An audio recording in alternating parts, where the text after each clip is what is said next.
ഇടയ്ക്ക് ഒന്ന് ഇടപെട്ടുകൊണ്ട് ചോദിക്കട്ടെ, ഇപ്പൊ ദൂരെയായി ആ ദൃശ്യത്തിൽ നമുക്ക് സാധ്യമായത് ഒരു പാത കടന്നു പോകുന്നത്, പുഴയ്ക്ക് കുറുകെ ഒരു പാത കടന്നു പോയത് വ്യക്തമാകുന്നുണ്ട്. എനിക്ക് ദേശീയപാതയുടെ റൂട്ട് മാപ്പ് നോക്കുമ്പോൾ ദേശീയപാത കടന്നു വന്ന് ഗംഗാവലി പുഴയുടെ തീരത്തൂടെ സമാന്തരമായി സഞ്ചരിച്ച് പിന്നീട് പുഴ ക്രോസ് ചെയ്തു പോകുന്നതായിട്ടാണ് ആ ഗ്രാഫിൽ കാണുന്നത്. സമാനമായി നമ്മളിപ്പോൾ കണ്ട ദൃശ്യവും ആ ദേശീയപാത കടന്നു പോകുന്നതോ ആണോ അതല്ല റെയിൽവേ ലൈൻ കടന്നു പോകുന്നതാണോ അല്പം മുമ്പ് നമ്മൾ ദൃശ്യങ്ങൾ കണ്ടത്?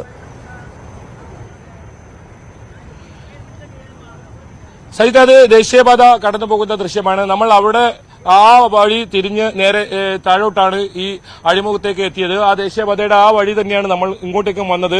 ഇത് അങ്കോല ടൗണിൽ നിന്നും 7 കിലോമീറ്റർ, ഈ അപകടം നടന്ന സ്ഥലത്തിന് 6-7 കിലോമീറ്റർ. നമുക്ക് ഈ ദൃശ്യങ്ങൾ തൊട്ടടുത്ത് അപ്പുറത്തെ ഭാഗത്താണ് ഇതിന്റെ മറ്റൊരു ഭാഗമുള്ളത്. ആ ദേശീയപാത ഉള്ള ഒരു വഴി തന്നെയാണ് ശിരൂർ പ്രധാനപ്പെട്ട ദേശീയപാത. ഇതിന് തൊട്ടപ്പുറത്തേക്ക് കടന്നു പോകുന്നുണ്ട്. ഇതൊരു ചെറിയ റോഡാണ്. അവിടെ ചില നിർമ്മാണങ്ങളൊക്കെ നടക്കുന്നുണ്ട്. അതിന് മുകളിലേക്ക് ഇപ്പോൾ പ്രവേശനമില്ല. അതിന്റെ താഴെ ഭാഗത്തുകൂടി വന്നാലാണ് നമുക്ക് ഈ സ്ഥലത്തെത്തുക, ഈ അഴിമുഖത്തെത്തുക. നേരത്തെ അവിടെ ഗംഗാവലി പുഴ അവിടെ കണ്ടതിനേക്കാളും വലിയ വീതിയിലാണ് ഇവിടെ ഇത് കാണാൻ സാധിക്കുന്നത്. അത്രത്തോളം ശക്തമായ ഒഴുക്കും നമ്മൾക്ക് ഇവിടെ നേരിട്ട് കാണാൻ സാധിക്കും. എന്തായാലും ആശങ്കയുടെ ഒരു മണിക്കൂറുകൾ തന്നെയാണ്. ഇന്നലെ വൈകിട്ട് വലിയ പ്രതീക്ഷയോടെയാണ് നമ്മൾ ഇവിടെ കാത്തിരുന്നതെങ്കിൽ ഇന്ന് അനിശ്ചിതത്വം തുടരുന്നെന്ന് വേണം പറയാൻ. നമുക്ക് കൃത്യമായ ഏതെങ്കിലും ഒരു സൂചനകളോ നമുക്ക് ആശ്വസിക്കാൻ കഴിയുന്ന ഒരു വാർത്തകളോ ഇപ്പോൾ ഇല്ല എന്നത് തന്നെയാണ് ഏറെ നിരാശ. നമുക്ക് മറ്റ് ദിവസങ്ങളിലെല്ലാം ഓരോ ദിവസവും പ്രതീക്ഷയുണ്ടായിരുന്നെങ്കിൽ ഇന്ന് അത്തരം ശുഭവാർത്തയൊന്നും നമുക്ക് ലഭിച്ചിട്ടില്ല. എന്തായാലും വരും മണിക്കൂറുകൾ അത്തരം വാർത്തകൾ നമുക്ക് ലഭിക്കും എന്ന പ്രതീക്ഷയോടെ തന്നെ നമ്മൾ ഇവിടെ കാത്തിരിക്കുന്നു. എന്തായാലും ആ വിവരം ഉടൻ തന്നെ നമുക്ക് ആധികാരികമായി പ്രേക്ഷകരിലേക്ക് എത്തിക്കാൻ കഴിയുമെന്നാണ് പ്രതീക്ഷിക്കുന്നത്. അതാണ് ബൈജു പറഞ്ഞു വന്ന കാര്യം. ബൈജു, ഒരു കാര്യം കൂടി, നമ്മൾ ഇന്നലെ രാത്രിയിൽ ബൈജു തന്നെ പങ്കുവച്ച ദൃശ്യങ്ങളിൽ കരഭാഗത്ത്, അതായത് പുഴയിലോട്ട് കര ചേരുന്ന ഭാഗത്ത് വീണ്ടും അവിടെ മണ്ണ് മാറ്റിയുള്ള ഒരു പരിശോധന, ഈ ബൂം എക്സ്കവേറ്റർ ഉപയോഗിച്ചുകൊണ്ടുള്ള പരിശോധനയൊക്കെ നമ്മൾ കണ്ടിരുന്നു. അതായത് കരഭാഗത്ത് തന്നെയുള്ള ഒരു പരിശോധനയാണ്. വളരെ ശ്രദ്ധിച്ച് ആ മണ്ണ് മാറ്റി മണ്ണിനകത്ത് എന്തെങ്കിലും സംശയകരമായ വസ്തു ഉണ്ടോ എന്നൊക്കെ പരിശോധിച്ചുകൊണ്ട് സൂക്ഷ്മതയോടെ നടക്കുന്ന ഒരു പരിശോധന ദൃശ്യങ്ങൾ തന്നെ വ്യക്തമായിരുന്നു. ആ പരിശോധന രാത്രി എത്ര മണി വരെ തുടർന്നു? ഒപ്പം രാവിലെയും ആ എക്സ്കവേഷൻ അവിടെ നടക്കുന്നുണ്ടോ ബൈജു?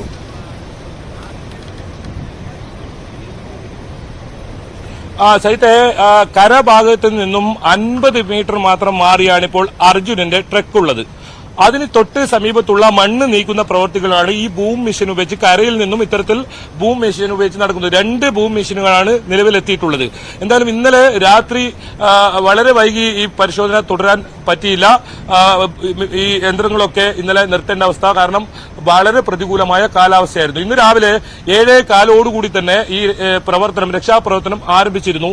നിലവിൽ ഏറ്റവും പ്രധാനം ഈ മുങ്ങൽ വിദഗ്ധർക്ക് ഈ ക്യാബിനിലെ അരികിലേക്ക് എത്തുക എന്നത് തന്നെയാണ്. അതിനിടയിൽ ഈ മണ്ണ് നീക്കി മറ്റ് ലോറി ഏതെങ്കിലും കാരണവശാൽ ഈ മുങ്ങൽ വിദഗ്ധർക്ക് താഴെ എത്താൻ സാധിച്ചാൽ ഇത് ഉയർത്തേണ്ടതുണ്ട്. അതിനുള്ള ഒരുക്കങ്ങളാണ് പുറത്തുനിന്നും പരമാവധി ചെയ്യുന്നത്. പക്ഷേ ഇതിൽ ഏറ്റവും പ്രധാനം ഈ മുങ്ങൽ വിദഗ്ധർ ക്യാബിനിലേക്ക് എത്തി ഇതിൽ അർജുൻ ഉണ്ടോ എന്ന് സ്ഥിരീകരിക്കണം. അതിനുശേഷം അർജുനെ അവിടുന്ന് പുറത്തേക്ക് എത്തിക്കാൻ പറ്റുമോ, അതല്ല സ്റ്റീൽ കൊളുത്തിട്ട് ഇത്തരത്തിൽ മുകളിലേക്ക് ലോറിയെ ലിഫ്റ്റ് ചെയ്തെടുക്കുക. ഇതാണ് ഇപ്പോൾ പ്ലാനിലുള്ളത്.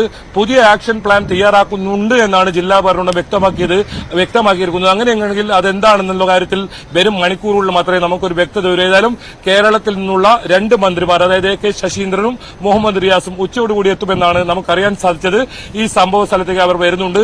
തിരച്ചിൽ ഊർജിതമായി തുടരണമെന്ന് തന്നെയാണ് അവർ മുഖ്യമന്ത്രി ഉൾപ്പെടെയുള്ളവർ നിർദ്ദേശിച്ചിട്ടുള്ളത്. അതുകൊണ്ട് തന്നെ തിരച്ചിൽ ഏതെങ്കിലും കാരണവശാൽ നിർത്താൻ ഇപ്പോൾ സാഹചര്യമില്ല. പക്ഷേ ഇനി എന്താണ് പ്ലാൻ ബി, പ്ലാൻ സി എന്നതാണ് ഇപ്പോൾ ഏറ്റവും പ്രധാനം. നിലവിൽ ആ ഒരു കൂടിയാലോചനയാണ് ഇപ്പോൾ നടക്കുന്നത്. എന്തായാലും മുങ്ങൽ വിദഗ്ധർ ഇപ്പോൾ ഈ ഒരു അവസ്ഥയിൽ ഇതിൽ പരിശോധന നടക്കില്ല. അത്രത്തോളം കലങ്ങിയ ഒരു വെള്ളമായാണ് ഇതുള്ളത്. കാണാനുള്ള വിസിബിലിറ്റി പ്രോബ്ലം എന്നാണ് അവർ വ്യക്തമാക്കിയിരിക്കുന്നത്. ഒപ്പം ഈ വേഗത, അടിയൊഴുക്കിന്റെ വേഗത, അത് കഴിഞ്ഞ സമയങ്ങളിലൊക്കെ നമ്മൾ പറഞ്ഞിരുന്നു, ഒരു 100 കിലോ ഭാരമുള്ള വസ്തു ഇട്ടാൽ പോലും വളരെ ശക്തമായി ഒഴുകിപ്പോകുന്ന രീതിയിലുള്ള വലിയ കുത്തൊഴുക്കാണ് ഇവിടെയുള്ളത്.